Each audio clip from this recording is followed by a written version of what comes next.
Yo, welcome back to another video. Today we are in the Open Grape League, and let's see what we're running. We got the Shadow Empoleon versus the Shiny Noibat. It looks like this is a opponent that just wants to show off their shinies, so we're going to give them a little bit of spotlight. And there you go, all shinies right there. Let's see what we find next.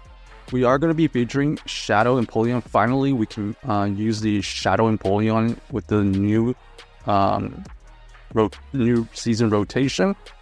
I wasn't able to have one until the Rocket event, so make sure you team away your frustrations on your Shadows if you still have those. So we are met with the Defense Deoxys, not the best matchup against the Shadow Empoleon, so we switched out into our Whiscash. Whiscash does take a Psycho Boost, and then they switch out into the Umbreon. We try to go for a debuff with the Skull right there. Unfortunately, we were not lucky enough to have that happen. We're going to come right back in with the Mud Bomb. As you can see here, Whiscash already getting the Umbreon into the yellow while being the first one to switch. So pretty good by this Whiscash right now. We're going to be able to get to another Mud Bomb. Gets it into the red. The opponent is running a Psychic Umbreon though. So interesting moveset that they're running. They do have the Psychic and Foul Play version. Try to farm down right here. Unfortunately, we do not get the opportunity to farm down before a move, but we are going to be able to farm down afterwards. So Empoleon loaded with some good energy. We're going to throw this Hydro Cannon right here. We're going to do our own version of Chip and Dip. This Defense Deoxys was trying to do the same thing as well. And now we have the Shadow Gligar versus the Registeel. We're just going to go for straight digs at this point. One dig does get through first. The timing of this is going to be important. So we're going to tank the first move here. Okay, they actually go for the Focus Blast. Both moves would have been resisted if they were running the Zap Cannon. But we decided to go for the no shield situation.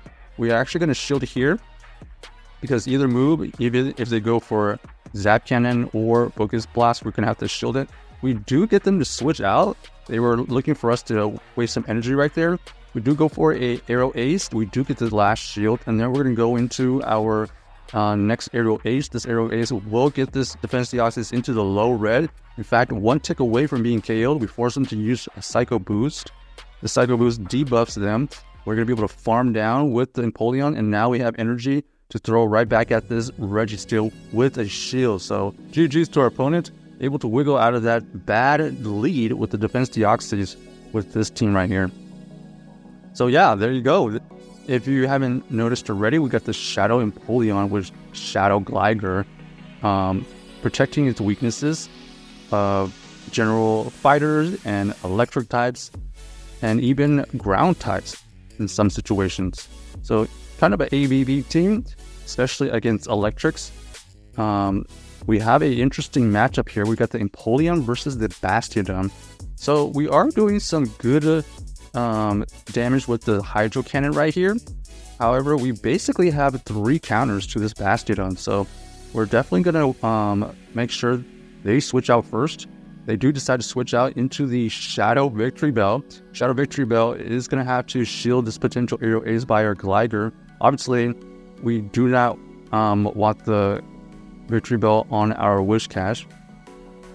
We're going to be able to one shield and potential farm down right there.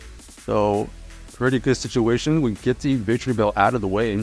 Now we have some energy to throw back at this Pokemon. What is it? It ends up being the Wigglytuff. Wigglytuff does get the farm down. Now we know exactly what they have. They got the Wigglytuff Bastiodon core, and we're going to be able to do some mega damage. As soon as they switch right back out into the Bastiodon, we can use our Whiscash to potentially farm down and throw a ton of energy back at that Wigglytuff. So GG's to our opponents, able to win that game right there. Triple good against the Bastiodon. So the key right there was alignment. All right, well, now we got the Wigglytuff in the lead this time. Still a pretty good situation for the Empoleon. They switch out into the Gligar. We're going to basically chip and dip. We go for the Hydro Cannon right here, either getting a shield or doing some huge damage. Then we're going to switch out into our own Gligar. So we're going to take the shield advantage heading into this mirror match. We're going to shield the first one because we're eventually going to have to shield anyways. And it looks like we do get this arrow ace on timing. So lucky for us, we are able to win the CAP. Yep, looks right. It was a tie right there. And they're going to be able to get to this arrow ace, take us into the yellow. But look at that. We're going to be able to farm down, which is fantastic. And now we have a little bit of energy on our Shadow Gligar to throw back at this Wigglytuff. Trying to get to that dig, but we were not going to be able to survive another charm. We're going to have to go for this arrow ace. Arrow ace chips at the Wigglytuff. And we definitely have a great matchup with our Empoleon, expecting them to switch out. So Empoleon goes through, they switch out into the Deoxys. So this Deoxys is going to have to get through a pretty tanky Whiscash. Deoxys generally is running Psycho Boost and Thunderbolt, so let's see what they like to go for. If they go for the Psycho Boost, of course they're going to debuff themselves, but they go for the ineffective Thunderbolt to not debuff themselves. Now we're going to debuff them from our Scald, and they decide to quit because they were not going to be able to win that matchup right there. GG's, on to the next game. Let's see what we find. So generally the core is the Shadow Empoleon with that Gligar, and Whiscash is just trying to deter and be a tank as this general safe swap. So that is the matchup we're trying to feature right here, is against electric types. In the lead, we're going to switch out into the Whiscash. We tank this Lunge. They're deciding to stay in, so interesting that they're still electing to stay in here. They must have a Whiscash in the back, or they must have some kind of... Okay, never mind. Looks like they have the Azumarill. Azumarill is going to be able to do some good damage and be a tank after the debuff, but we're going to try to spam our way out of this situation. We got one Mud Bomb to go through. We have another Mud Bomb that goes through, and we have a decision to make. Are we going to shield here, or are we going to let it go? We decide to let it go. Ends up being the Ice Beam, so we at least know they are running the Ice Beam, but do they run Ice Beam Play Rough or Ice Beam Hydro? No matter what, we're going to let this go because the Empoleon can tank it. Ends up being the Play Rough, so good to note right there. We've got a Play Rough Azumarill to deal with. We're going to completely undercharge this here. This Hydro will get it low enough to where they have to decide if they want to switch out or let us farm it down.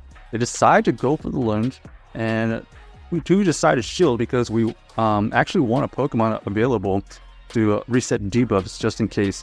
Our opponent here does elect to go back in with their Azumarill, and they are able to get to another move, unfortunately. The Play Rough comes through, and our opponent here does have the 2-shield advantage. So that was a little bit unfortunate that they were able to get to a move right there because we had to use that last shield. Otherwise, we would have had a shield versus Sableye, which would have been ideal. Here, we're going to go for the Arrow Ace. We do get that second shield, and now it's a race to the move. They're going to be able to get to this foul play really easily, and they easily take us out right there. We're one fast move away from our own Hydro. I'm not sure if we would have been able to take it out from this range, but well played by my opponent. Barely couldn't win that lead. So check out this team if you haven't already, and let us know if you enjoyed the video.